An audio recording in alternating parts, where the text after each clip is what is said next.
महाराष्ट्र की सियासत में अब एक बार फिर से बुर्का की एंट्री हो गई है।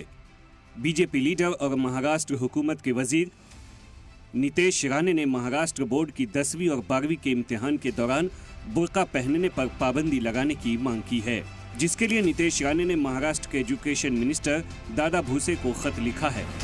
दादा भुसे को लिखे खत में उन्होंने कहा है कि लड़कियों को एग्जाम हॉल में बुर्का पहनने की इजाज़त देने से गड़बड़ी हो सकती है। इसके साथ ही सिक्योरिटी से जुड़े मुद्दे भी पैदा हो सकते हैं। इसके साथ ही नीतीश ने खत में लिखा है कि ये तय करना मुश्किल हो जाएगा कि नकल करने के लिए इलेक्ट्रॉनिक गैजेट्स या दीगर चीज़ों का इस्तेमाल किया जा रहा है या नहीं, इसलिए इम्तिहान में बुर्का बैन किया जाए। यहाँ छात्रों का भविष्य का सवाल है, यहाँ हमारे महाराष्ट्र के भविष्य का सवाल है। इस तरीके से शिक्षा क्षेत्र में कोई भी अपना धर्म लेके आता होगा, आपको अगर आपका बुर्का पहनना है, हिजाब पहनना है, तो आप अपने घर पे, मोहल्लों में जिधर है वो तो पहनिए ना। हम किसी के परंपरा के खिलाफ नहीं है और जाना भी नहीं चाहिए। मगर अगर हिंदू छात्र आप इस तरीके की कोई हरकतें कर नहीं रही है, हिंदू को हमारे पास क्या अलग अलग ड्रेस कोड नहीं है?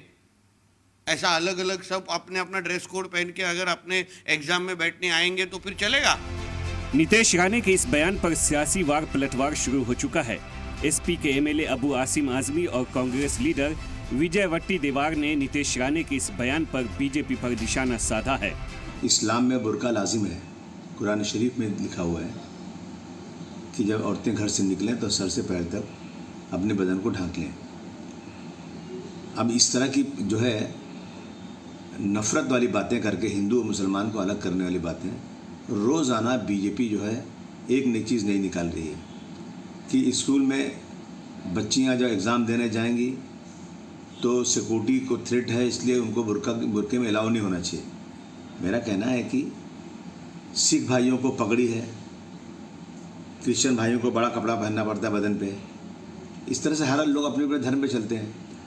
अगर चाहे सचमुच कहीं थ्रेट है तो एक कैबिन में ले जाएं, क्लास में कहीं ले जाएं, अलग से लेडीज़ लोग जो टीचर्स हैं या कोई सिक्योरिटी में लेडीज को रखें, उनको चेक कर लें। मुझे लगता है कि भारतीय जनता पक्ष ने कुछ टास्क फोर्स ऐसे तैयार किया है जो यही काम करे, जो कुछ ऐसा समूह बना के रखा है, कुछ नेताओं को जिम्मेदारी दिया है, वो जहर घोलने का काम करे। दोनों धर्मों में, दोनों जाति में करते रहो, वोट पाते रहो, आपस में लड़ाते रहो। और ये जो जहर घोलते हैं तो उसके लिए सरकार की भूमिका क्या है?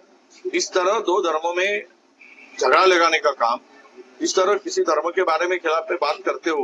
हिंदुस्तान में तुम जो ओथ लेते हो, वो तो ओथ में तो आप लोग ऐसे कोई बात नहीं कि सब कुछ साथ में एकात्मता भारत की, इसके लिए शपथ लेते हो। तो वहीं महाराष्ट्र की आवाम ने नीतीश राणे के बयान को हैरान करने वाला बताया है।